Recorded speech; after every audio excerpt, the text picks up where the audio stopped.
Les faits d'une effarante banalité se sont déroulés hier matin à Évreux. Une femme a été tuée à l'arme blanche. Il s'agit du 82e féminicide depuis le début de l'année. Un chiffre qui reste stable malgré la mise en place de mesures de protection, notamment les téléphones grave danger. C'est l'enquête de ce 20h. Elle est signée Maureen Bajac, Zainaba Diallo et Erina Fourni. Toulouse, 11h du matin. Départ en urgence en intervention. Une femme vient d'appeler le 17. Son ex serait rentré dans l'appartement. Il aurait commis des dégradations, serait toujours sur place et ne veut pas quitter les lieux. Ouais, c'est reçu. Ces policiers interviennent tous les jours pour des violences conjugales, dans tous les milieux. Bonjour madame, qu'est-ce qui se passe? Monsieur me menace de partout en fait depuis hier. Il a aussi déchiré mon t-shirt parce qu'il a claqué la porte sur moi. Il est où, à droite, à gauche? Ici, le couple est en plein divorce. Monsieur, bonjour, c'est la police. On peut vous voir, s'il vous plaît? Mais c'est pas vrai, je ne m'approche pas d'elle. La version de la victime est très différente. Vous êtes déjà violenté, c'est ça, dans le passé, c'est ça? Déjà une plainte contre lui. Hein. D'accord. Et ça a donné quoi? Et la plainte, c'est qu'ils l'ont laissé sortir 3 jours après. Il est revenu ici, soir même il m'a agressé, mais il m'a déjà menacé de me jeter par la fenêtre. L'homme est déjà connu pour violence, mais n'a jamais été poursuivi, faute de preuves. Monsieur, vous allez nous suivre au commissariat. D'accord, on n'a pas le choix. Je sais, mais c'est comme ça. Le suspect est arrêté.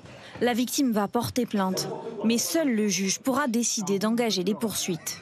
Soit il est remis en liberté ou il sera déféré au tribunal. C'est pas frustrant de se dire on va peut-être revenir dans 2 mois? Malheureusement, oui. Il ne faudrait pas qu'il ressente encore une fois et que ça aille encore plus loin cette fois-ci. Comment éviter ces situations? Mieux protéger les femmes? En 2019, le gouvernement promettait 54 mesures choc. 6 ans après, selon le ministère, 52 seraient appliquées, 2 toujours en suspens. Mais est-ce que cela fonctionne? Le dispositif le plus utilisé tient dans une main seulement, le téléphone grave danger. Le tribunal de Melun a attribué 37 téléphones à des victimes. Arani est attaché de justice. Son travail, alerter la juge sur les urgences. S'il y a un procès et qu'en fonction du délibéré, il y a un dispositif qui pourra éventuellement être remis, je me mets une alerte pour le jour de l'audience. Les libérations, pareil, je me mets des alertes sur les sorties de prison de certains détenus. Et là, on voit 927 affaires en 2023 et vous êtes toute seule sur ce poste? Oui. C'est considérable. Oui, ça l'est. Bracelet anti-rapprochement, téléphone, ordonnance de protection, ces dispositifs sont de plus en plus utilisés. Pourtant, le nombre de victimes continue d'augmenter. C'est aussi dû au fait que les services de police et d'enquête traitent mieux ces affaires. C'est dû aussi au fait que les femmes ou les hommes violentés ont peut-être moins de difficultés à venir déposer plainte.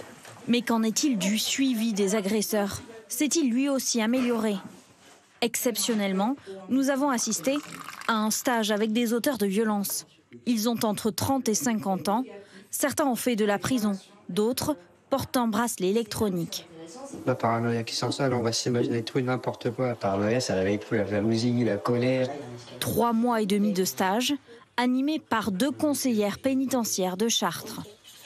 Là où il faut faire attention, c'est quand on retombe un petit peu dans des émotions nuisibles, ce qu'on a pu évoquer avec la jalousie, avec le manque de confiance en l'autre, etc.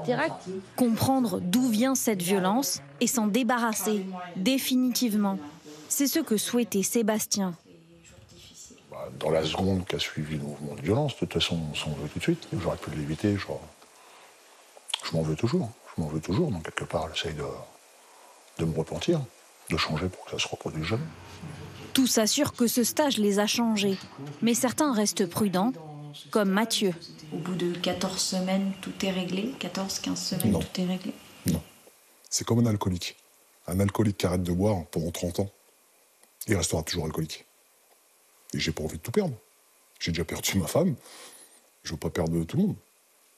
Et en fin de compte, c'est la carotte qui me fait avancer. Aucun chiffre sur le taux de récidive. À Chartres, ce stage est encore une expérimentation. On sent qu'il y a des évolutions réelles, certaines. Voilà, ils ont touché du doigt l'évolution positive et qu'il ne faut pas qu'ils s'arrêtent. C'est pour ça aussi qu'on fait ce travail, en fait. On espère que ça va apporter, même si c'est une goutte d'eau au milieu de l'océan. Pour toutes les personnes que nous avons rencontrées, la clé est ici, dans les moyens humains, Un suivi personnalisé précis pour les victimes, comme pour les auteurs de violences.